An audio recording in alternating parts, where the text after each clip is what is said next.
had lovely coffee, lovely cake, lovely food, and now it's time to listen again. You're a lovely person. Thank you, Eric. And we have a lovely person speaking before everyone else.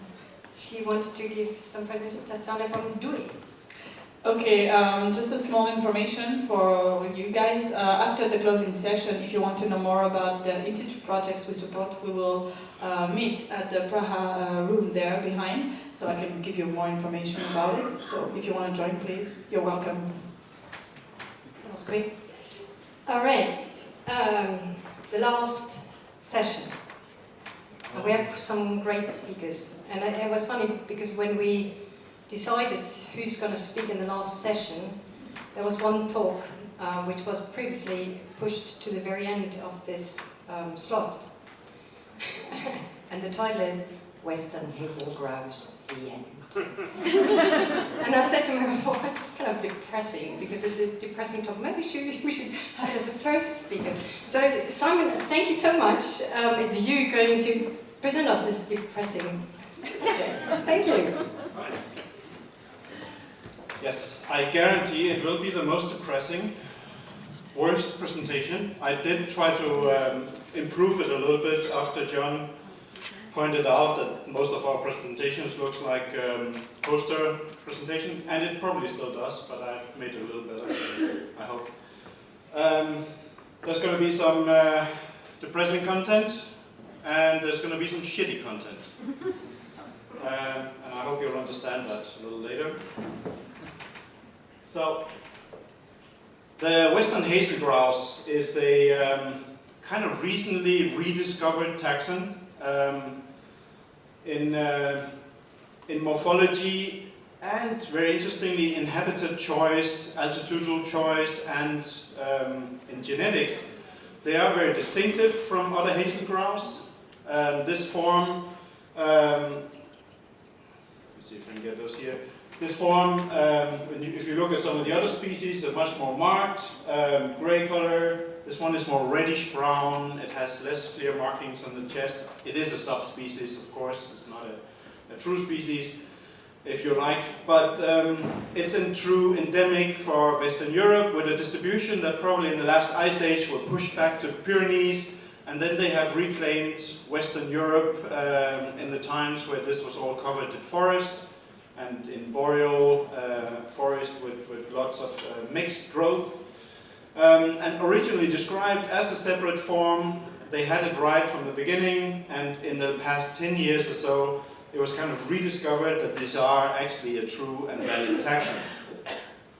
That discovery came a little bit late, as you'll see, but in discovering that it is a valid taxon, we started looking much more carefully at the actual occurrence of the species, and realized that it had disappeared from much of the range. And the range countries, France, Germany, Luxembourg and Belgium, are the countries that we can see as the countries legally being responsible for this species, as being protected under the EU Birds Directive.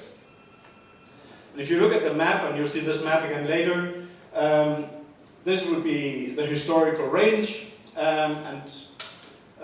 with a more recent distribution in the mountainous areas in roughly this area.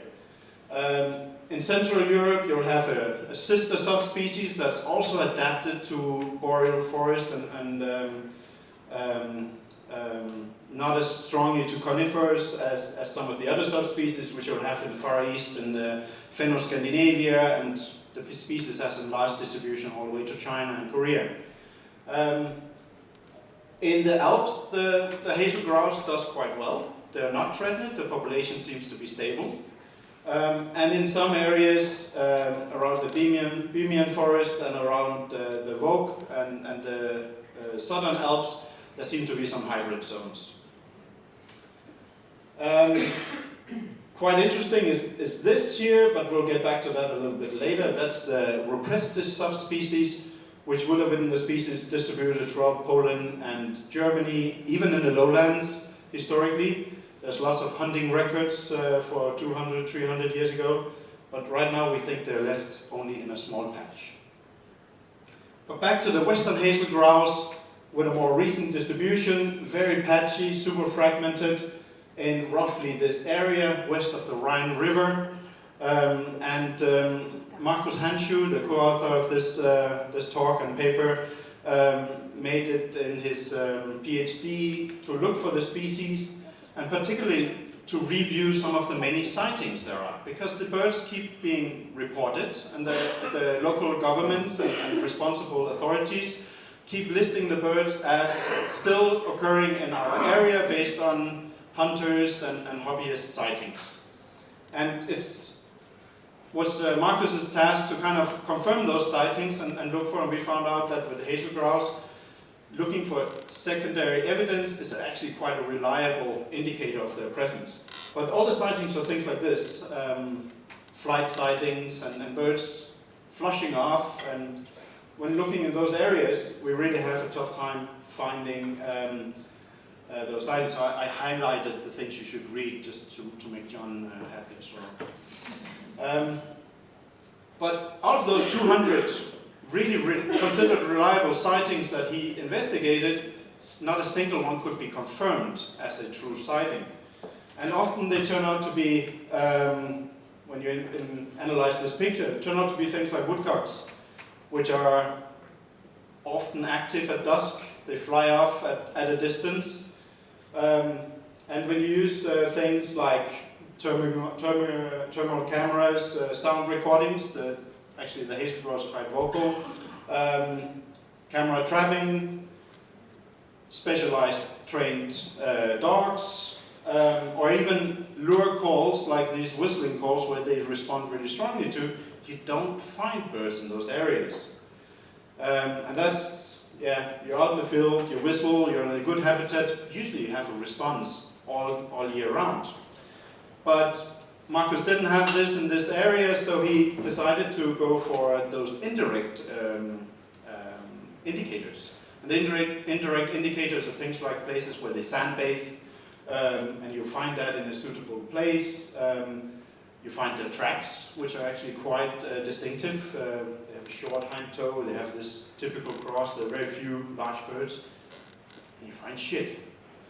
The feces of the hazel grouse, it's a high fibrous diet. They produce, normally in the daytime, feces every 20 minutes. At night they produce more feces in a higher interval. So if you find the roosting sites, you find these droppings. And because they're high fibrous, they last a long time. They can last the whole winter. You can find in the summer, you can find little piles of them where they like to sit and sleep. So if there's hazel grouse, you'll find shit. And sometimes it's this firm shit, and sometimes it's those appendix droppings, which happens because they have the huge appendices to digest the high fiber food, and then they have these big blobs that they drop every 24 hours. And there's shit where they like to eat. So if those were places where you have hazel meeting sprouse, there's a hiding spot and there's hazel. If you know those microhabitats, if you get a feel for the forest, all you need to do is look down and you see this indirect evidence. So we started advocating that, that this is actually, all those sightings doesn't make sense if there's no indirect evidence. And we had a lot of opposition from German ornithologists in particular. And actually Marcus and I did a couple of expeditions where we invited them to join us into those areas in the Alps where there's still hazel grouse. And it's really been interesting to see all those aha experiences. It's similar like in some of our projects in Indonesia, when you get people convinced and really understanding that that bird that's disappearing on your island doesn't exist everywhere else in the world, only here. That's, oh. And then bird hunters turn into bird protectors overnight. And that similar things happened in Germany. Everybody was like, oh shit. So we determined that we need to look very carefully at the hazel grouse. We had several sites in Germany where we couldn't reconfirm the hazel grouse. Luxembourg, we determined that they're not available. Belgium admitted there's only been wild boars in those areas. But in western France, in the Vosges Mountains, there's still a population that we know of. And we tried to get a good population estimate of those birds, and we tried to do a really good study so we could be allowed to collect some eggs and maybe start a ex situ program of those remaining birds. It was hard work, it was cold, it was planned, we were out in the field doing all of those examinations. We even have television follow us, we felt really well prepared, but back in 2019 we had prime habitat, there's food, there's hiding spaces, it's suitable for hazel grouse, but those areas that are suitable for hazel grouse are far apart. Hazel grouse has a natural dispersal rate in their lifetime for females about 2.5 kilometers. Males can reach up to 8 kilometers, but average is below 6. So that's a lifetime dispersal rate. So it's absolute low dispersal from the area that they hatch. So if an area that's suitable gets fragmented from other suitable areas with more than a couple of kilometers, the chances for the birds to get from one area to the next are minimal. And what happens is that the local populations kind of die out. Also, that suitable habitat, which you see here, is not stagnant. That moment where the habitat is really suitable for hazel grouse is when you have young trees combined with older trees that provide coverage, and you have a summer plant areas in the open areas between that have just the right food and hiding areas. That kind of habitat lasts only a couple of years. Then it's been covered by older growth forest, and the hazel grouse normally, naturally wander into new suitable areas. But that mosaic of suitable habitat have disappeared thanks to our modern forestry practice. A habitat like that is already overgrown and no longer suitable. It doesn't provide enough hiding in the lower area. Even if it's a forest that's left to grow on its own, it becomes naturally unsuitable. But that's what you need. Dense, like one of the rules we have is like you shouldn't be able to see more than 20 meters into the forest, then the hazel grouse will be okay. But we went on this expedition, we found all of those suitable microhabitats. We were in multiple sites with a large group, and we did rooster examinations, and we found tracks, pigeons, thrushes, we found feces, pigeons and thrushes, and to be sure you do the finger test. High fibrous feces from hazel grouse, it doesn't smear. We found lots of leftovers from the Second World War there in the Vogue Mountains, and we found the right tracks. And that's when you follow those tracks, you come up and there it is. The proof. So we did actually find one hazel grouse in 2019. We found indicators of a few more, but we had favorable conditions. Snow is good because we find the tracks. We investigated the 14 sites, which were all isolated from each other, where we had known sightings. We had 450 hours of working in the field searching for this, and we had one bloody secondary confirmation. It should have been better. That was the mood in the evening. And unfortunately, we have to consider that even though until just a few years ago, in those areas, the hazel grouse would still have been considered common, it has meanwhile nearly disappeared, to the point where we would call them functionally extinct, because the connectivity between areas are non-existing, and the chances to find a female with a clutch of eggs are so low that it's not even worthwhile searching for it. Adopting criteria of ICN for that subspecies or subpopulation, it would easily consider qualify as critically endangered. And the main problem, the absolute main problem, is the loss of suitable habitat. That kind of coppish of thick young growth coming up, replacing areas where there's been a storm or where old growths have collapsed by itself, has simply disappeared in the landscape or is so far apart that it's non-suitable. The hazel grouse is a bust and burn species that occupy new areas as they become available. Where the habitat is suitable, they can be highly productive and they will feed into other areas. So our perception of how hazel grouse lives come from a time where they were abundant, and their perception is they live everywhere. They can be in all kind of habitat. The only problem is they only breed in a specific type of habitat. We may fail to realize that before it was too late. So the disruption of the population connectivity leads to local inbreeding or local collapses of the population that doesn't get replenished from outside. And then there's lots of secondary issues. We have climate change. We have a higher number of predators, wild boars being one of them. We have effects of climate change that we don't know, particularly about diseases moving higher up in altitude. But with all of those other threats that usually are used as excuses or causes in our communication with others, the real main problem is the loss of the habitat. We're quite sure about this.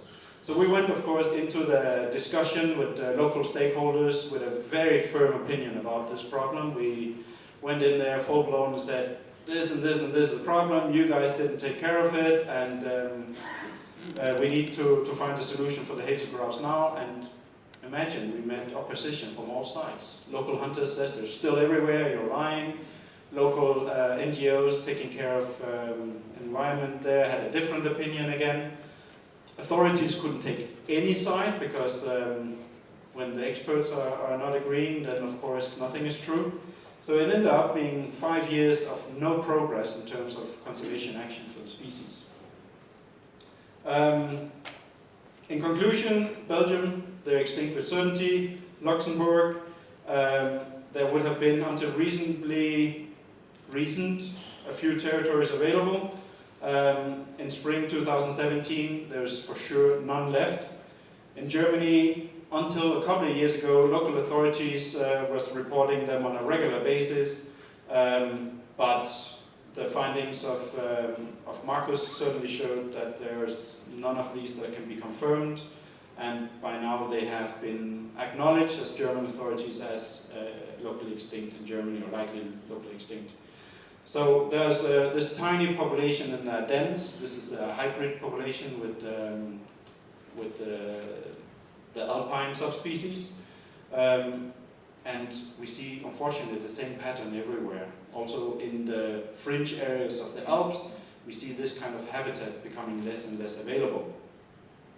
So, yeah, what we can confirm from the last surveys that's been made is that we have possibly 7 birds in western France of this subspecies, and that they're completely isolated from each other, and that the birds are nearly impossible to find in the field. And we think it's a missed opportunity for conservation, of course. It's a Western European species that went completely overlooked and a conservation threat that was overseen for a long time.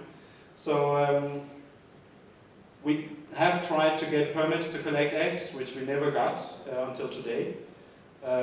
We tried to work with a lot of NGOs and partners, but all of them kind of being like-minded to ourselves. We searched for the ones that had the same opinion as us.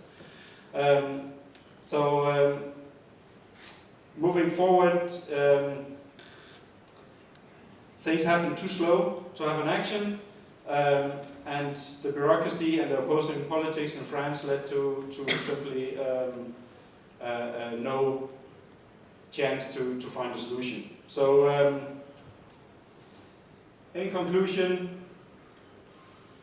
we thought it was unreasonably slowed with bureaucracy, but we have to take it on ourselves that we didn't take time to achieve buy-in and agreement locally. We could have trained locals a lot earlier to really identify presence of the species. It should have been done 30 years ago. The knowledge was available then, but it was lost in between as the species disappeared. And we have developed a formal IUCN species action plan in the process. Several publications are coming out, but all of this, in conclusion, just too little and too late. It was not valued. The French Hunters Association don't recognize that the species is disappearing. Just bluntly will not adopt that argument. The French Bird Protection Agency don't recognize the subspecies, and say it doesn't matter if it disappears. And therefore we could never get the permits. And then we have on top of it this, what we would like to propose, called the ghost bird effect. When you're out in the field looking for a specific species and you really, really want to see it, your brain can play tricks with you. You do see it, and you believe very much that you've seen it. And we can really test that example, that phenomenon. So, in conclusion, too little, too late for this species, and that would be my message, that we do many times also for our European species. We need to learn a lot about potential trends and developments of populations so we can act in time. And that's sort of the sad part of my story. To not be completely depressing you, I'd like to show you a video from very recently from Hungary. Oops, I skipped it first. But that's my colleague, or our colleague, Andres Sus from Budapest Zoo. He took that video a couple of years ago, and it's now proving to be possibly the last confirmed sighting of the species in Hungary. So going back to the map you saw before, we have this sister subspecies which has similar adaptations, like the western hazel grouse, lowlands adaptation, and we think this area between Hungary and Slovakia might be the remnant population of those, and absolute same pattern. Until recently, everybody in Hungary was reporting the species as being present, it's still there, but in reality, looking for secondary evidence, it's not. And into Slovakia, it seems everybody's convinced it's still there, but we haven't seen it for the last 7 or 8 years, so maybe we should go looking. So, and if you look at further to the east, you have further subspecies, and they're actually doing, we think, okay, but we don't know for sure. To be really sure, we think it's worthwhile particularly investigating this Actelec karst forest landscape in Hungary up next. And this is Slovakia, where you have suitable modeled habitat, and this is Hungary, and we think there's a population here. Rangers are very keen to investigate it, and when you walk through this forest here in Hungary, you come past this, then you're in Slovakia, so it's really a cross-border habitat. The authorities of, I'll just ignore that, the authorities of Hungary invited us to come, so we went out with the rangers from these areas, and we started looking at those secondary indicators. Were not super successful.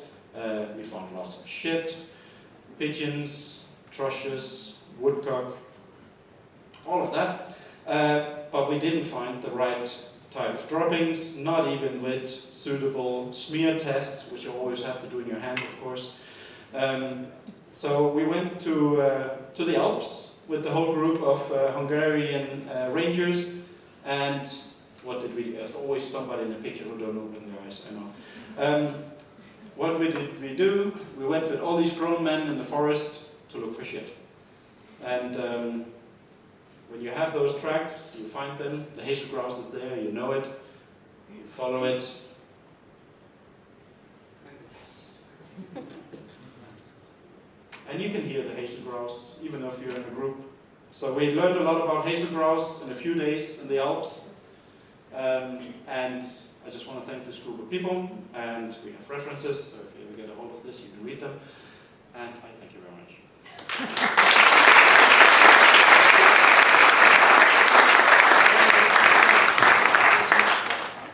Thank you, Simon. It is a depressing topic, but I think it also shows how important it is that we focus our energy on European species, because we tend to look far away, and there's so much work we have to do here in Europe as well. So now comes some cheering up, hopefully. 20 years of ex situ and in situ conservation efforts to save the European bison. And I'm happy to have Katarina from Parque Natura Viva on stage.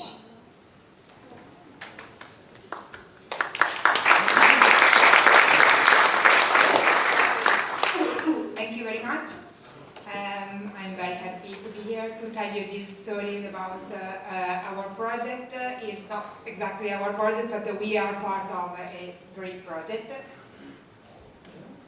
Sorry. Okay.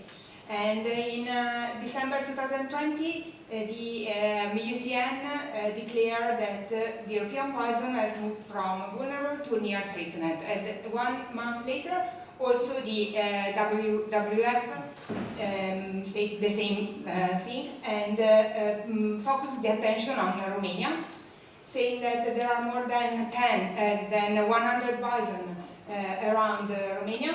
And in particular, we focus on 3 different regions, and we are working in Bagarash Mountains and Tarku Mountains.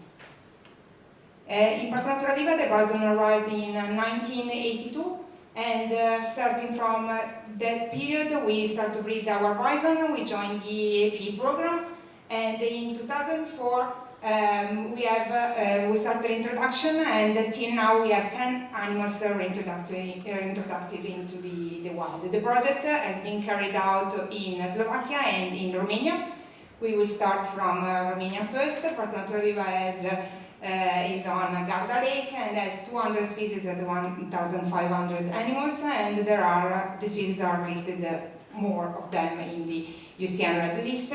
We have several projects, several in-situ conservation projects, also funding the organization, supported the awareness and so on. But we are very proud to have 6 projects in which we are very active with the reintroduction of the animals. And as I promised you, we start from the first place in which we start to introduce our bison, was in Slovakia in Polini National Park. And this project was pushed by Dr. Avesani, the CEO of Parco Natura Viva and the president of Fondazione Arca. And he built the relationship with the manager of the National Park of Polini, that was the manager at that time. And in 2004 we had the first release of our bison. And the relationship was very good, and the manager decided to sign the agreement with Parco Natura Viva. And very proud, because in 2006 we have the first calf in Polonini in the national park after 100 years in which bison were not there. And the relationship went on, but as you know, in this country there are the government that change, and the manager of the national park was decided by the government. So a new manager was there. We need to find a new agreement and new relationship with them. And in 2011 we had the possibility to reintroduce our other animals from Parco Natura Viva. And this time we had a good collaboration with universities, Italian universities, Padua, Udine, Perugia. And we were able to write this report in 2012, in which we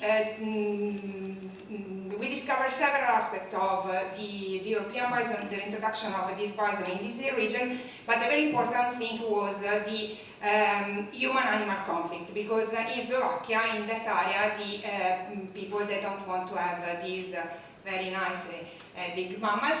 And what we did also, we gave radio collars to the park in order to monitor the bison. And what happened is that in June 2012, the radio collar didn't give any signal anymore. We didn't find bison, we didn't find radio collar, we didn't find anything. So after a while, we decided, even if we start to work with them, try to have a good collaboration, we start to leave this area and try to find other collaboration, because we were really convinced that the project was very important to the introduction of the bison.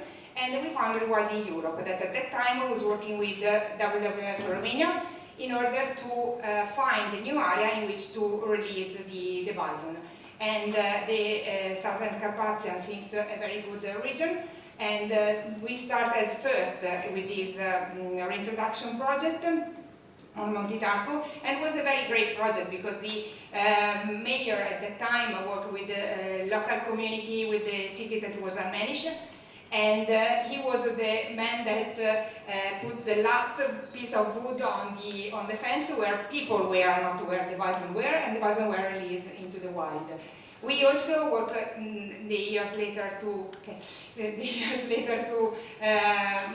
involve also the not only local community but young generation. And the Rewilding Europe prepared this plan for 10 years of the reintroduction of the bison and start again a new life, the first life project for the European bison, the 6-year project. And in 2015 we had a mission for research and for put the radio collar on the animals. And in 2018 we had the possibility to reintroduce other animals from Parco Natura Viva, Athena and Judo, and always on Monte Tarco. We start as always from Parco Natura Viva with our bison, we arrive in Romania, also in the forest, and the very important thing, we try to involve our authorities. This means that we need to convince also our local authorities that is very important to run this project. And as Parco Natura Viva is on 2 towns, we have the mayor of Pastoringo and Bussarengo, the Travisani is in the middle, and the mayors were on the right and on the left. And as the people that work for this project say that all bison translocation went smoothly, and we are accompanied by rewilding teams, expert advisors, bison rangers, specialized veterinary and local community. We say also our bison are accompanied by us. And these are some pictures from the release, and we organize a meeting with obviously with the local people. We organize the meeting between Italian and Romanian authorities. There was a sort of conference. We can explain our project also around the world, and we can try to find the bison in the wild. And when we saw them, it was really very great opportunity. And the life project ended. There was no possibility to renew the project, but here there are some results. So 14 transports during the 6 years of project, 32 zoos around Europe were involved, also breeding centers. 28 individuals of the project have the radio collar, so they can be monitored, and we have more than 100 bison that are monitored continuously, also obviously today. And this is the area more or less 90 kilometers, square kilometers, of which 20 more or less are intensively used. And the species seems to prefer both deciduous and forest and natural grassland. This was something that in the past was didn't know.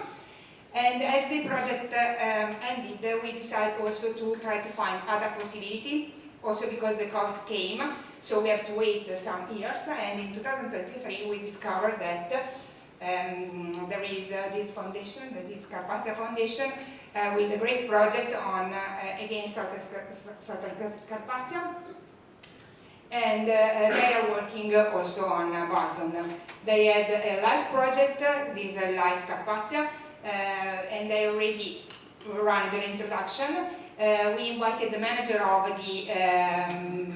the project at our research conference, national research conference, and he declared at that time that the Lilibet and Heracles will be released at that time into the wild, and we were obviously very happy about. And we start our journey again from Parco Natura Viva. We reach Romania after more kilometers than in the past. And again we reached the forest in October. That was a really very nice and beautiful moment of that forest, because you can see the orange, red and green stuff. There was the foliage period, and we had the opportunity to see our bison released into the wild. And here are Lilibet and Heracles. They were in quarantine area and then in the acclimatization zone. This is very important, the communication. I told you yesterday that there is the poster that with some interesting stories, so you can see it. And in December 2023, other bison were joined our 2 bison. And Heracles was with the other 2 males, and Lilibet was with another social group. And as the group that was already out of the acclimatization zone was nearby them, and there was a certain moment a bear in the area, they pushed out broke the net, so they were out from the acclimatization zone with all the other bison. There, the green dots are the bison with the red collar.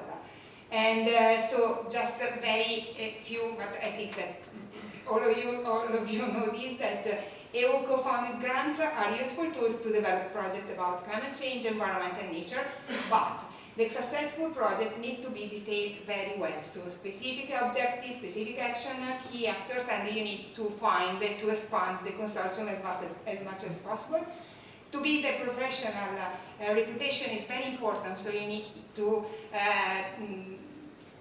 be trusted by other people, and build collaboration with the local institution by understanding their needs. So we develop also ecotourism activities, and develop a consortium with different expertise by choosing the relevant and diverse partners is also very important. And after that you can apply for a EU grant, and I'm sure that, and we know that the Zoological Garden in collaboration with NGOs, universities, government bodies and other entities can be successful in saving species from extinction with the EU co-funded project. So thank you very much, and sorry for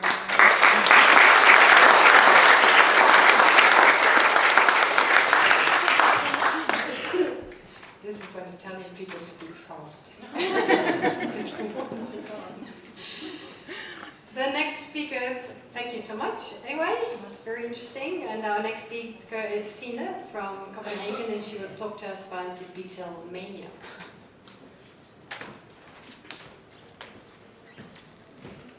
Thank you. Hope you're still awake this Friday afternoon. We've heard a lot about strategic planning these days, like conservation standards, conservation planning, and so on.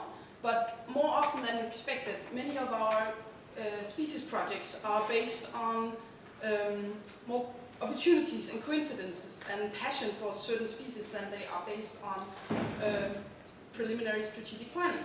So I'll try to present our beetle projects of Copenhagen Zoo as an example of one of those projects. It all started more than 20 years ago with our Danish projects, when our keeper, Lene, started working with fire-bellied toads. And that was done because there was a big storm on an island where this was a small population of this species. So we took them in and started breeding and releasing. So this was also not based on strategic planning. That was an urgent need to act, actually. And that developed into more amphibian projects, and then later also the beetle projects. In 2010 we were asked to be a part of the reintroduction of stag beetles in Denmark. So we prepared for that and we were ready, but then for some reason we weren't a part of the project anyway. But we really wanted to work with beetles, and we were ready, and we had experience with more exotic species. And at the same time we found that the noble Schaefer, this nice green beetle, was rediscovered in Denmark after being gone for it wasn't observed for more than 20 years. Only very few observations were made, so there was an urgent need to do something, we thought, and maybe not too much time to plan before it was too late.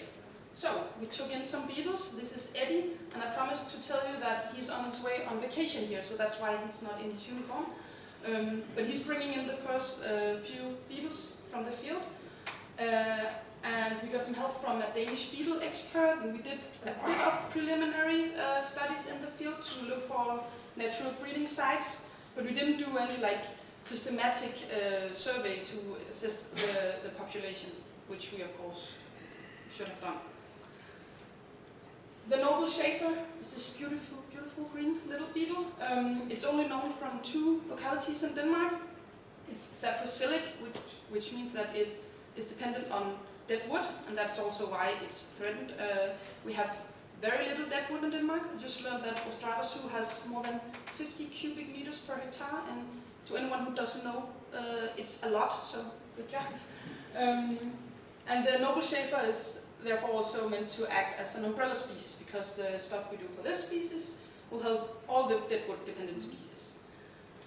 And then we are asked sometimes, why are you working with the noble Schaefer when it's least concerned in Europe and it's only endangered in Denmark, when the black version, the variable Schaefer, is critically endangered in Denmark and near threatened in Europe.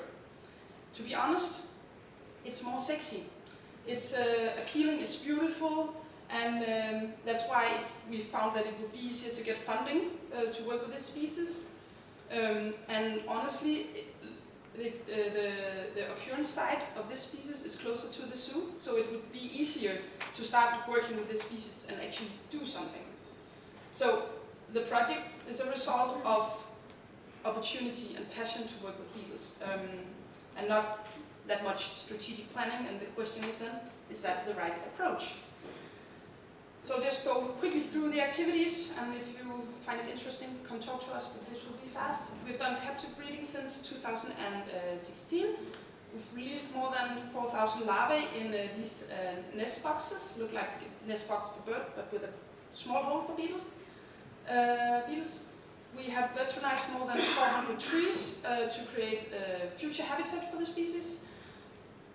We've done a little bit of monitoring, and I'll get back to that. We've done some research, so this is larval frass. We're looking into using eDNA from shit from the larvae to monitor them. And of course, knowledge sharing. So we did publish the best practice guideline for the species in EASA, and had some articles in Sucraria and Wasa News and so on.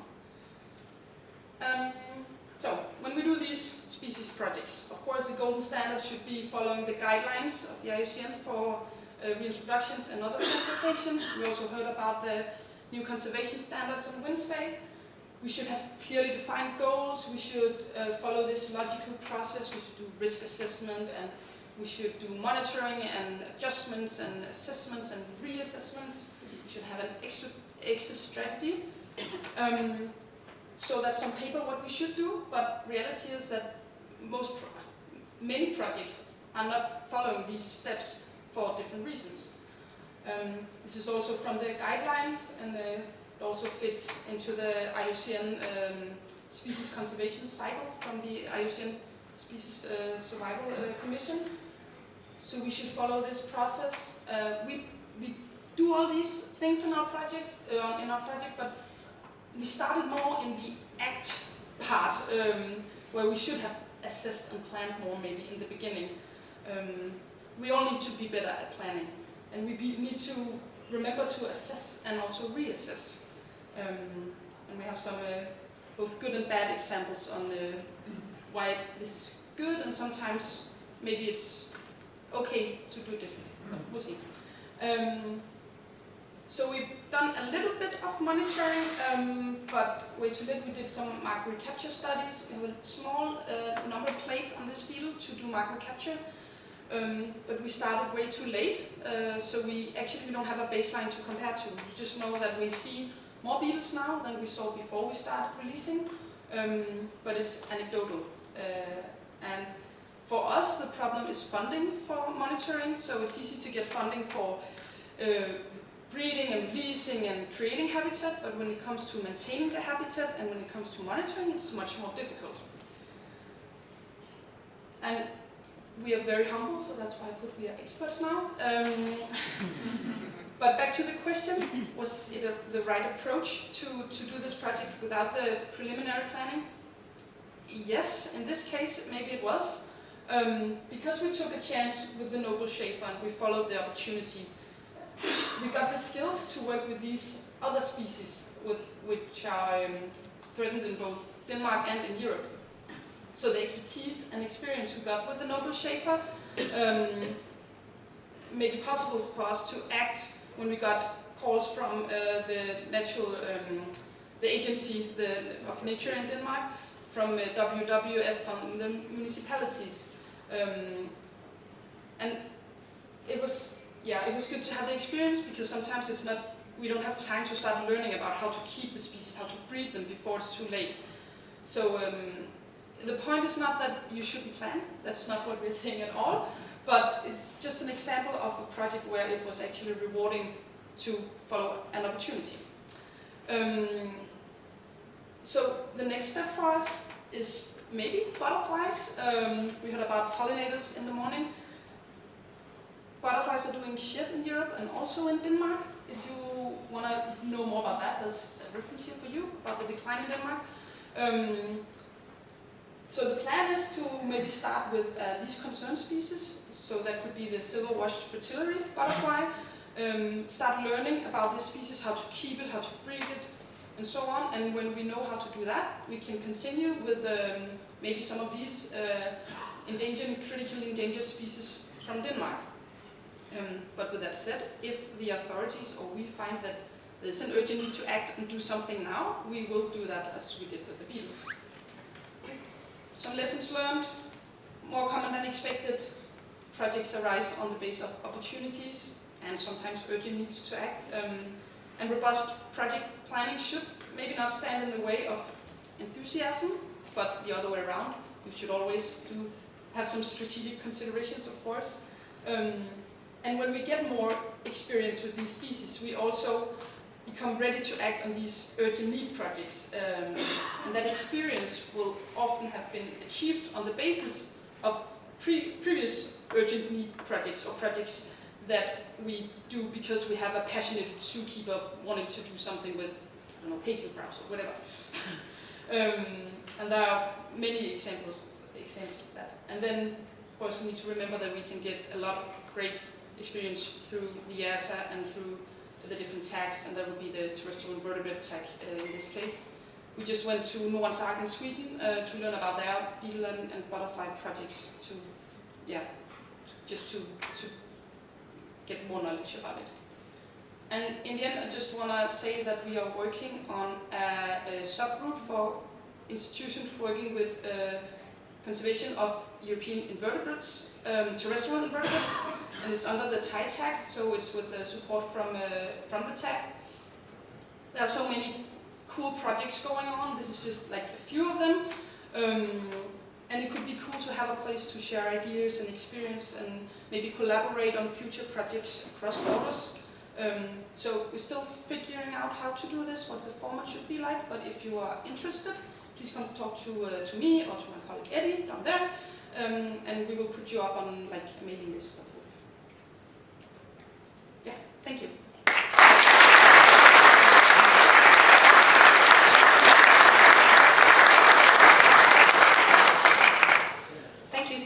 This is a great topic, I like. So we're moving from Denmark to Croatia, and I would like to welcome, I check your name again, sorry about that, Ivan. Yes. You're going to talk about the endangered Maremes regulata conservation status in your country. Yeah. Look forward to that. So finally to reptiles. I'm Ivan from Zagreb. Do you have maybe that thing? Yeah. And actually, this is a story about Maremes regulata in Croatia. Everything actually began on first conservation forum that I visited in 2012. It was in Vienna, and there was one really interesting presentation. As I'm herpetological type, it was about meadow vipers, and colleagues from BirdLife from Hungary had a nice presentation about their life project, and I said, okay, that sounds interesting. It's possible to get money even for small reptiles, for native species, not only for giraffes or gorillas or something like that, so it sounds interesting. So I started thinking actually about that, and then I started to think, what do we have in the zoo that might be suitable for a project like that in the future. And what we had is Maremes regulata. We had some confiscated animals that came in 2008. In the meantime, we had a lot of cooperation with NGO, it's Croatian Herpetological Society HILA, and they were doing a lot of field research, monitoring and inventarization of the species in Croatia. So they had a lot of data, and we were trying to support them, and we were in constant actually contact with them. Also, we built a small pond in the zoo for the animals. We had some education things around the pond, and actually we started to breed the species, so we had a lot of positive husbandry, let's say, experience. And then I started thinking about the technical data of the species, which is not very promising if you look at its least concern in in general by IUCN, but in Croatia it's critically endangered. The species is quite widespread in the Mediterranean basin, living much closer to coast than it's shown on the map. And up there, I'm not sure where it is, you can see this tip. This is the southmost part of Croatia, and that's actually the most northwestern part of their natural distribution, which is the most fragile one due to climate. Also, the situation in Turkey, for instance, on the picture on the right, as you can see, is not really promising, and the species in general has the tendency of decline in the whole Mediterranean. In Croatia, because of all those monitorings in the past, we had a lot of data, and we had estimation that there is less than 600 individuals left in 3 populations, and one of those got extinct in the last 10 years. We developed, together with ministry, NGOs and so on, there was many workshops, and we created a national action plan for the species, and within that national plan there was one really needed sentence for later, that zoo might play a good role in conservation breeding in future, so that's something we could always pull out if someone asks us questions. The second thing are the Mediterranean wetlands. You know, there are some kind of biodiversity hotspots. This is actually the first Croatian herpetological reserve around the pond that is here. This is in the winter time, and there are of course many other reptiles that are present there, and with of course conservation of turtles, we also do nice job for those species as well. And also with such herpetological reserve, the local community started to think that they have something special, something that they would need to preserve, and they started to be very happy when we showed up there.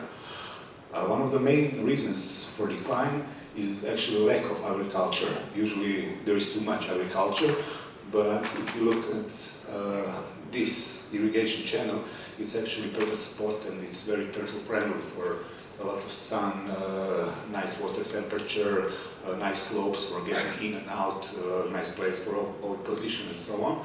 But if you don't take care on a yearly basis, it's quite often overgrown by vegetation. And if you don't have any agriculture, then you don't need water actually, and there is no need of cleaning on a yearly basis, which tends to be a problem for that species.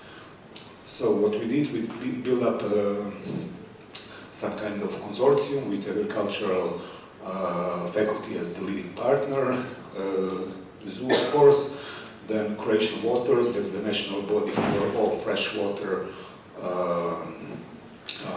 bodies in Croatia, and you are not allowed to do anything without their permit. They're in charge. Then the NGO HILA and Public Institution for Natural Protection of Dubrovnik-Neretva country, that is actually in charge for all the Natura 2000 areas in that region. So we applied for life 10 years after actually Vienna. We got the project. I have to say that this was our 5th attempt to actually get the money, so don't give up. If you get first no, second no, you just need to do it in a slightly better way, and one day you will get the funds. We have funding rate of 60%. Zoo money is €500,000, which is quite a lot for us. And the good thing in Croatia is that there is a ministry that supports this missing 40% almost entirely. So it's a good thing. And also with life, it's good that you get money in 3 rates, which means that if you plan well, you are never out of money, more or less. So you don't need to have big investment from the zoo. Here is the southern tip of Croatia. There are historically 4 locations. This one is not a valid location anymore. Here they are extinct, and there are 2 different populations that don't communicate, that are isolated. The project actions are, of course, quite wide, and in bold there are actions that the zoo is in charge, more or less. We have some conservation breeding, and we have to produce 40 juveniles to boost the population for 40%. Of course, we're doing veterinary monitoring of existing populations and of the area which is meant to be for such release in the future. In the zoo, we of course have flounder animals. Last year, as I said, we hatched 28 juveniles. They are kept separately because of genetic. Each clutch separately, and we are, measuring the growth rate and everything else. Doing constant testing for veterinary things when animals are coming in or coming out to prevent any bigger issues veterinary. Also, we are building a new education and breeding center at the zoo. It's a small building, but still something which is dedicated to that species. We have no rabies day in zoo. The new building was supposed to be open over a year ago, and it's still not open, of course. We have many delays due to some permits, but yeah, we are getting closer to finishing the building, I hope, next month. Also, what's important is that we have a long-term plan for the species, which means that we got a donation from one landowner that gave us his historical pond, let's say, that's nowadays overgrown, but we have a plan to clean it and find finances, of course, therefore, and to make some kind of soft cage for soft release of the animals, and juveniles that are bred in the zoo will be released here in 2026. So there's a lot of work to be still done, but with such approach we can guarantee, let's say, that the actions of turtle conservation will remain after the project is gone. Also, the idea was to network with the similar institutions or NGOs that are in Montenegro, Albania, Greece, where there is a decline, to share our experience, to provide them with our guidances, and actually to do the wider network for the species around the Mediterranean basin. And that's it. Thank you.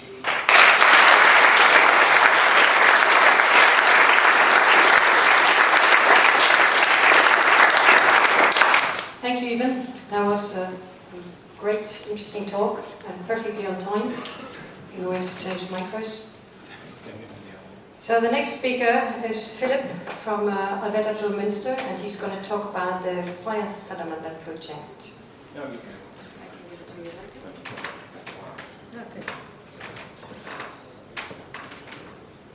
Yes, in probably 10 years or 15 years I will stand on that event and will give a talk, the fire salamander at the end. Probably not as disappointing as the one from Simon, but as I don't want to give that talk, we have the fire salamander task force in the German-speaking countries, because Austria and Switzerland is involved as well. And I want to talk a bit about that project. So first of all, amphibians are on decline. Last year we published the second global amphibian assessment.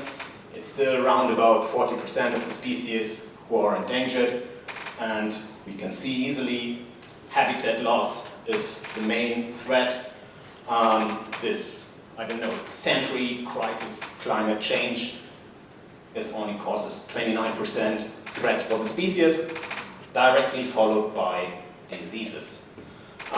So diseases are really a main threat for amphibians, and especially now for some taxa in Europe.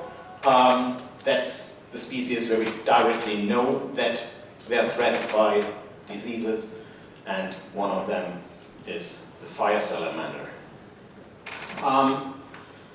Some introduction to that species. It lives in forested habitats. It needs some clear water, springs or ponds. Its distribution is nearly across Central Europe, with a good portion of the distribution area in Germany, and that's the first salamander ever, because that's Plate where Linnaeus based the description on. And Nuremberg, which is in Bavaria, is the so-called type locality, so especially Germany should be responsible for that species. But the IUCN says it's just vulnerable, it's not listed in EDGE, it is not an FFH species, it's near threatened on the German red list, but in Germany it's a species of so-called special responsibility because a major part of the distribution area is in Germany.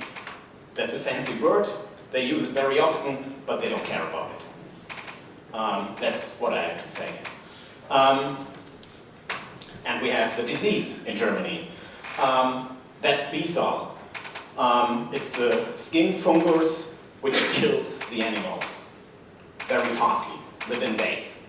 So if a salamander is somewhere infected by the fungus, it dies. More or less 100%. It was discovered in the Netherlands, somewhere here in the region. Today, the fire salamander in the Netherlands is nearly extinct. They still find in some populations some larvae, so there are some animals left, but more or less it's extinct. The hotspot for BSAL is Germany, especially here, North Rhine-Westphalia. It was detected here in the Eifel region, and then it goes from west to east in that direction. We know it from Hessen in some weeks, and from some areas in Bavaria, in Steigerwald, and from some garden ponds in Schwaben. And as you can see, my zoo is over there. We are very close to the next hotspots, and I'm not sure if it's really possible to see, but here you can see one infection, and here as well. So this individual died within days. That's the bad thing.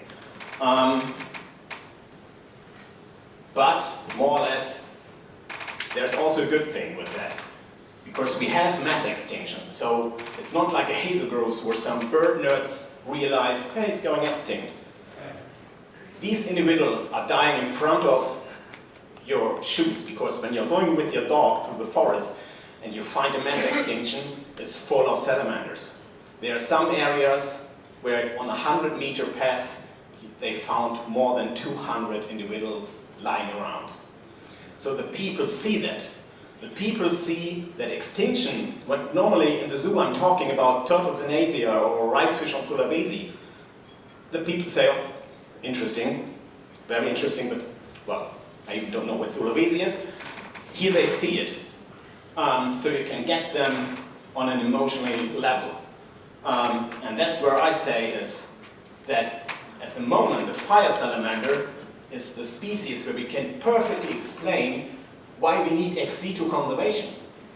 Because the animal rights activists, they say true conservation has to be done in the habitats.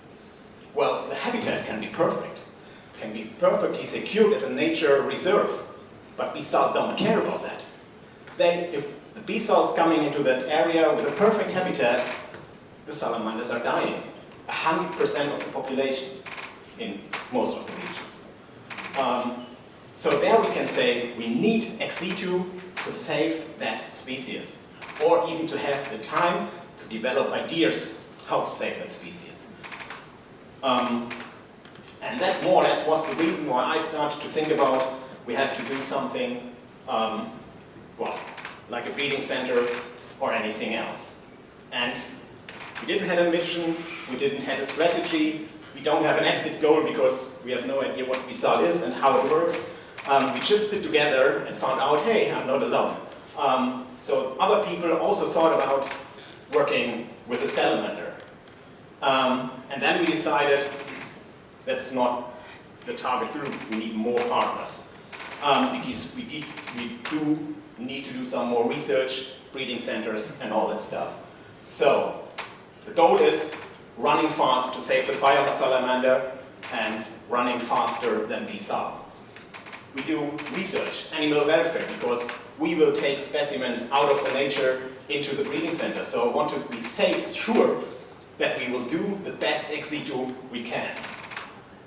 We are doing on research for eDNA and BSAL, We do in situ conservation with partners, research on education, research on captivity, research for the long-term captivity. We are doing ex situ conservation, and we are doing research on the ethics problems we have.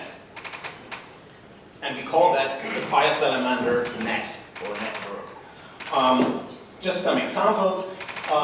We have a B-salt recovery center, or 2 of them, because you can recover them from B-salt when you have them for several days on temperatures of 27 degrees. The problem is there's a paper in press showing that there's a new B-salt which answers 27 degrees. Yay, give me more. So we cannot save them with recovery.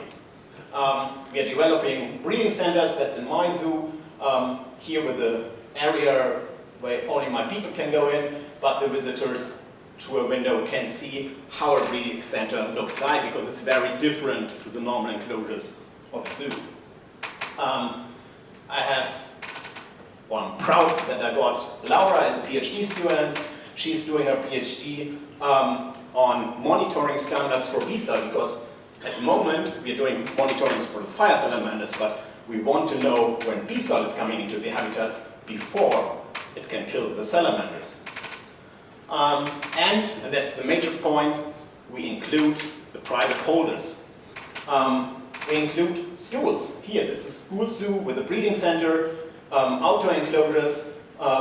They're doing education, and they're even doing small projects. They're going into the habitats, they're taking larvae, pregnant females, bring them to the center, keep them until they are about a year old, and then they're bringing them back.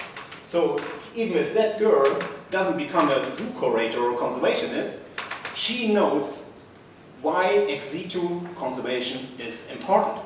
This is involvement of people. It's not showing the people what we are doing, that's involving them. And I think with involvement, we will get a behavior change. And that's the reason why we also include private holders. These are the specialists.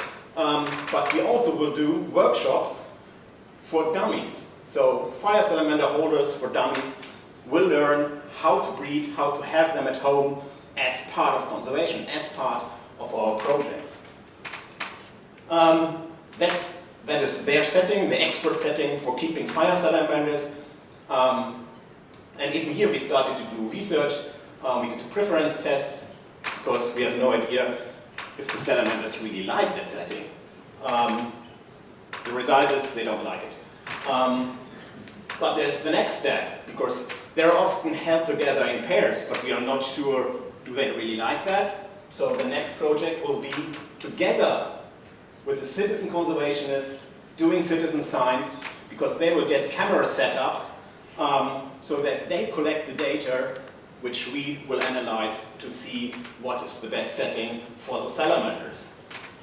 Well, we have a feasibility study, we have best practice guidelines developed, we are doing a lot of public relations, we have a podcast. Zuanuva has now the amphibium, where the fire salamanders play an important role. This is in a shopping mall. So it's really with all the partners doing these public relations, we can spread it around Germany in very, very different ways. And September 3rd, that's the Salamander Day, September 3rd, because that was the day where B-salt was officially described. So that's the reason why that day is chosen. And we do workshops, so we want to spread our knowledge around, and that's the first workshop with all the players.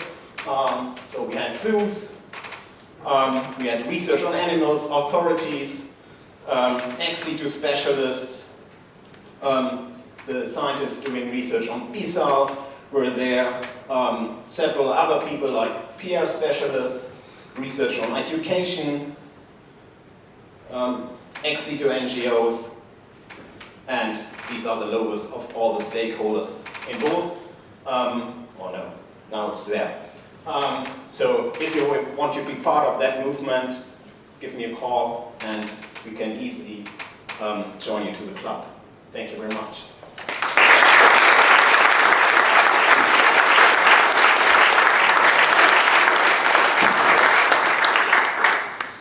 very much. Very interesting indeed. It's great to see these collaborations. So, as you said, anyone who wants to participate, go to Philip. Now we're coming to the last talk of the conference. And it's going to be the one-plan approach for the conservation of Baltic Sea great seals from Alessandro. Yes. Hello everybody. Well, first of all, let me tell you that I understood just now that my beautiful presentation when I arrived here became a collection of topics that have been already expressed. So please stay with me. I promise it will be fast, not painful, and soon we will be enjoying the gardening. Let's start with our conservation project of grey seals. But before to start to talk about our work in Riga Zoo, I have to introduce an international committee that is the Helsinki Commission that have been, it's an intergovernmental regional commission established in 1974 to protect the Baltic Sea. That is so far one of the most polluted sea in the world. Thanks to this connection, the country around the Baltic Sea have signed an agreement of collaboration to protect the Baltic Sea. And in 2007, and have been uploaded in 2011, they create the Baltic Sea Action Plan. Baltic Sea Action Plan is actually identifying the main topics on which the national government have to work to preserve the ecosystem of the Baltic Sea. So biodiversity, ensuring the healthy population of all the species of animals living in the sea, reducing of the eutrophication, one of the main problems of a closet with a less exchange of water with other sea, but with a lot of affluence of river full of agricultural chemicals, sea-based activity, the control of them, and of course the survey of the hazardous substances and marine litters. In Latvia, the implementation of these actions are in the hand of the Ministry of Environmental Protection and Regional Development. Mostly do the action of them and Nature Conservation Agency. They are implementing the guideline, but there is also a collaboration of several institutions, among them us, doing research in different topics. The main point of Riga Zoo are the action as a rescue center, the ecotoxicological analysis, and the educational activities. Rescue Center is one of the oldest activities of the zoo, started in the 80s. Since then we have every year during the breeding season, that by the way don't happen in Latvian seashore, but in the Estonian island on the top of Baltic Sea, of the Gulf of Riga, sorry. In collaboration with Nature Conservation Agency, we receive the stranded seals from all the seashore, and we rescue them, we rehabilitate them in our rescue center. We have the support of the Ventspils municipality that normally pay for food and other things, and normally we did the release in the wild of the animal from their harbor. So it's a commitment with the local population and strong relation with our seals. And of course, among collaboration with other institutions, we have updated during years our protocol, collaborating with Pederborn, sorry for my Dutch, and Gdansk Rescue Center or University. And also, very important for us, the action, the activity of the Rescue Center is well presented by TV and Latvian press that every year showed our work, so we have commitment of our visitors and in general population of Latvia. Here it's the part that is more related with me. Actually I started to work in Riga Zoo in end of 2018. Breeding season of the seals is between February and April. And the breeding season of 2019 and the breeding season of 2020 were very tough season. Normally the average of pups in our institution, in our center, is 5 per year. In 2019 and in 2020 we received more than 25 per year. That was mostly related with climate change, less coverage of ice on the Gulf of Riga, so animals having early access to the water and they get stranded to our coast. And they start to die. They were very sick, attacked sometimes by dogs or foxes, and I had to deal with this giant amount of cute, furry pups, dead. Good that compared with the other world, you see them dying. I enjoy of their death, let's say. So in this moment I was finishing my PhD in ecotoxicology, so I contact my colleagues in the University of Murcia, especially the Oceanosphere Research Group, and I tell them I have a lot of samples. Gulf of Riga, it's an area with basically zero study on ecotoxicological, on pollution research, so we have a lot of material that could be analyzed, but I don't have a single cent to pay for the analysis. So the option was to offer the material as a thesis for student of a master. They had the chance to learn, to increase their knowledge, to become good researcher in the future, and for us was a possibility to have free analysis, almost. The outputs were 5 theses in Spain, 1 thesis in Latvia, international conference presentation in posters, and at the moment 1 article published in an indexed journal. Also we have results. We analyze heavy metals, one of the main problem, starting with mercury. And also we analyze other pollutants, but since they don't have a good PR, I don't found any decent picture for them. And what we found is that, of course, mercury is one of the main pollutants in the Baltic Sea. There are sporadic episodes of pollution with lead, way more problematic since the levels are extremely high.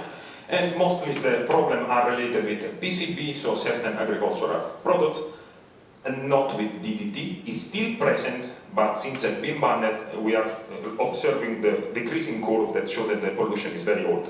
And the main problem at this moment is the pollution by oil spill. All the products related with this kind of pollution are very abundant in the Baltic Sea, due of course the human activity. And so we also start with GPS tracking. We equip with GPS the animal that we release for multiple reasons. First, to understand if our animals are surviving, so if our effort of conservation deserves to be continued or not, and yes, they survive in the wild. Also, we want to see how they act, where they go, and they follow the normal migratory route, visiting the main colony, the main feeding area, so everything is fine. And plus, give us some good tools to deal with fishermen that believe that we train ourselves to steal fish from their net before to release the animal in the wild.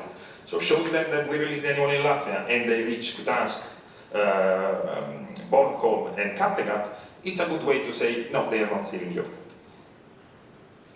And educational part, in collaboration with the Natural History Museum of Latvia and Nature Conservation Agency, we have developed a lot of activity based in educational activity for family. So we try to teach them through games or activity as you see in the picture. It's happened every year in the zoo thanks to the graphic designer of our marketing department. She is an artist. She likes to do fancy t-shirt or bags or whatever, and we carry this activity with the message like one of the most seller t-shirt is "Leave me alone." That sells the message that please don't touch the animal on the beach. So we had good feedback from people. It's an accepted activity, and we saw how the people is supporting us in this work. And so concluding, if you want to follow us, those are our, we have a web page, Facebook and Instagram, and in our page you can consult in the research area all our research, article, presentation, poster, everything is shared there. And if you want to support us, we have a Good Parents program and direct donation support for conservation activity. Thank you very much.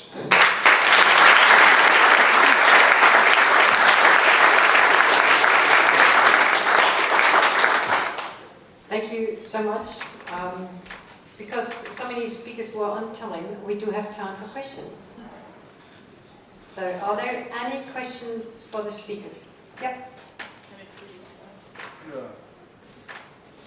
I was wondering if you were aware of the some French institutions trying to save the Western Capercaillie, because they just launched a program to protect it and conserve it the last few weeks. Yes, we're aware, and it's actually nice to know that it's actually some of the outcomes that has come out of all the awareness that we were a little part of creating. The capercaillie has a completely different habitat need and a different altitude, but it's the same group of birds, and it have led to some action. Are you affected then? Yes, but mostly to St. Croix, which are having most of it. Anyone else? Yes.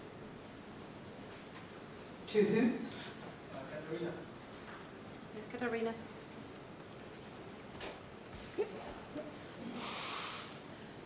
Hi, I really liked what you showed about the bisons, and I would like to know two things, please. Is the monitoring being done also with trap cameras?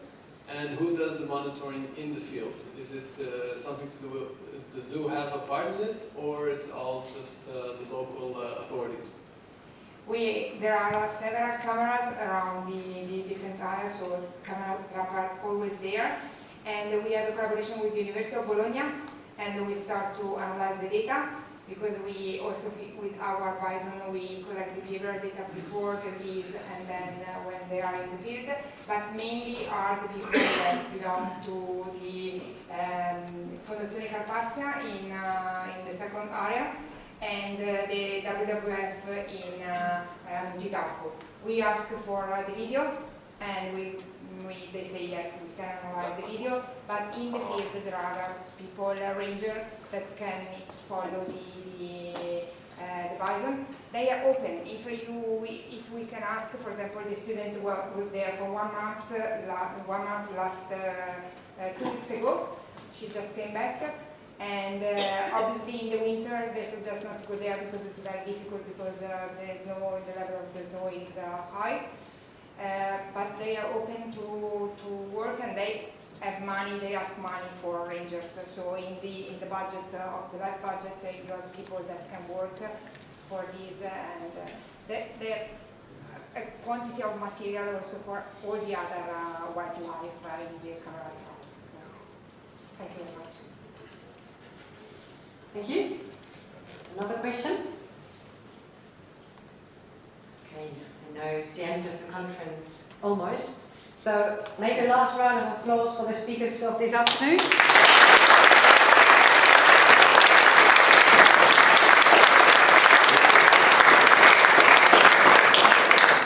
And there are some closing remarks.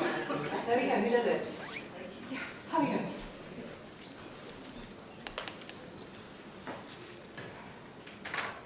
Dear all, on behalf of the organizing and hosting Zoo Ostrava, I would like to thank all of you so very much for being here, for being so friendly and kind, and you know, the preparations have not been always easy. I hope you were happy and satisfied with the conference. I hope you enjoy the sessions, you learned something more, you've been inspired, and you've gained some experience, and you know, your satisfaction, hopefully, I hope you are satisfied, is the best reward for us. So I hope everything was alright, and thank you very much again. And I hope that most of us will see each other in the evening at the farewell dinner. You know, all the information needed is in Huba, so just have a look.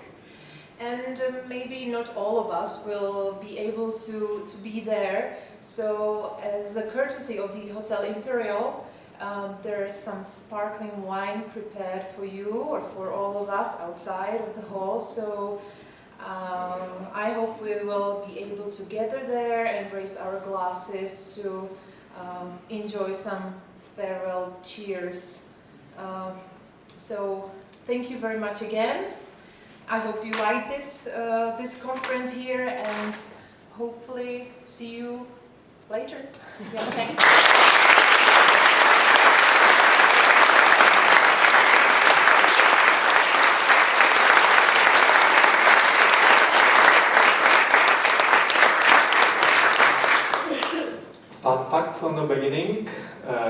know that this is first EASA conference happening in Ostrava, and same time first EASA Conservation Forum happening in Czech Republic. Is it nice, right? I'm really happy that I can talk to you a bit on the behalf of our zoo director, who cannot be here now, but he will be hopefully on the gala dinner, but also on behalf of all our zoo team, that you convinced all your bosses, whatever it means, your directors, husbands or wives, that you have to participate on this premiere. And we would like to thank you, we would like to say you a huge thank you, everyone, that you came to the Ostrava for all your great and professional presentations and talks, for the fact that you connect each other during the last weekend, not weekend only, all the week, and that we could be part of you, do conservation with you. And also we would like to thank you to all EASA team for beautiful cooperation. And in the end, I find it quite pushy to ask for the applause. But now I understand why it's important, because there are few people who spend a lot of time and energy to make this event happen. And next to all zoo team who put a lot of energy, there are 3 special ones. And I would ask for a big applause, you can even scream, for Kate, Sharka and Veronica.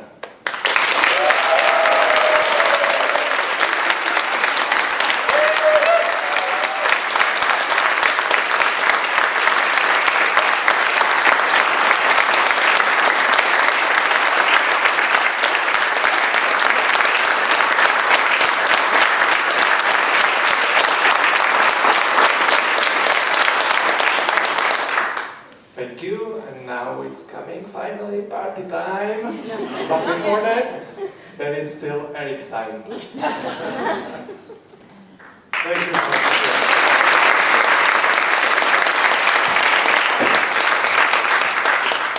Well, I hope that you have still kept some applauses in your pocket, but there is a lot of them to come up, that will come up.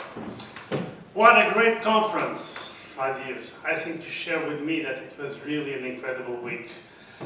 And great presentations, very engaged participants, very well organized. And one of the things that I have to do very quickly today, because there's sparkling wine waiting for us, and I don't want it to lose the gas, is the fact that I see, it's my 10th Conservation Forum, but what I see is the progress from one forum to the other. I feel that people come here, see things, learn things, bring them home, and come back 2 years after, much better than they were 2 years before. So that's very rewarding for me. We thought, in this progress, we saw a lot of things. We talked about strategies, we talked about planning, we talked about programs, incredible ones. We talked about social science, John, there's a lot of social science at the end. But we have to continue our mission to do more and better integrated conservation, following the one plan approach and saving species together with our partners. Species conservation should be our main focus, with never forgetting the human factor, which is at the heart of everything we do. They are the threats, but they are also the solution. That's a little bit, a very short wrap-up, but now I have some people and some institutions that I need to thank a lot. So prepare your hands. The first one, of course, they already had a big one. They deserve a second and third one. Ostrava Zoo, the staff for this incredible, successful organization of the forum, including the icebreaker and the visit of your fantastic zoo. Really appreciate that.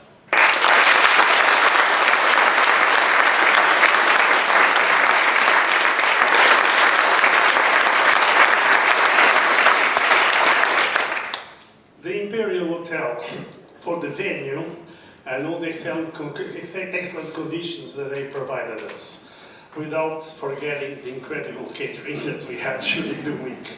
I think it's the best catering I've seen in quantity and quality, so it's really very nice. And now we have sparkling wine also, so I have to thank them and applause.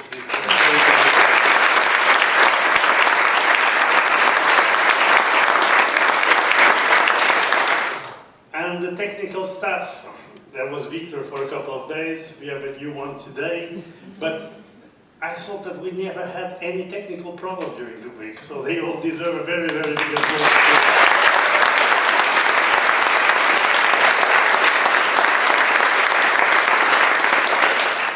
And the EA's executive office. My family, is she here, my family? Ah, she was hiding in the back. My family, Mirko is here also, in the back. Alice, I see, and Meryl. Meryl, what could I do in my life without you? Honestly, you are the best. You are always there, and the preparation of this forum was also a lot from you. So, to all the executive office, a big applause.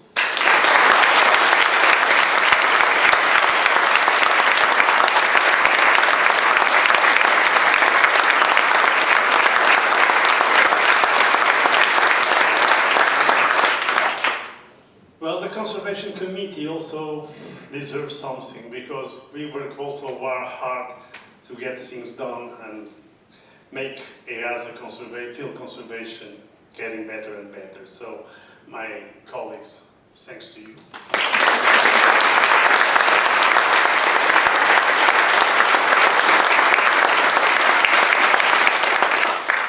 And last but not the least, all the presenters and participants that made this forum so incredibly high level. There were really great presentations, great exchanges, so many, many thanks to you, because the success of the forum is because of you.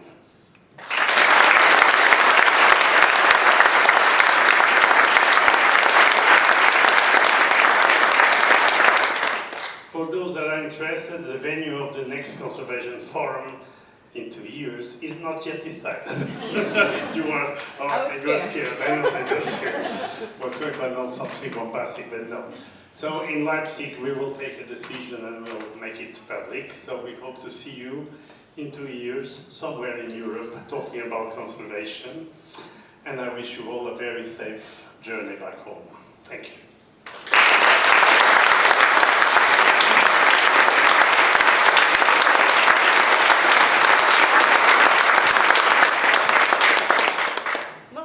Andrea! Where is Andrea? Ah, Andrea. Thank you very much. We are released. Yes. There. Thank you too. It's such a really nice.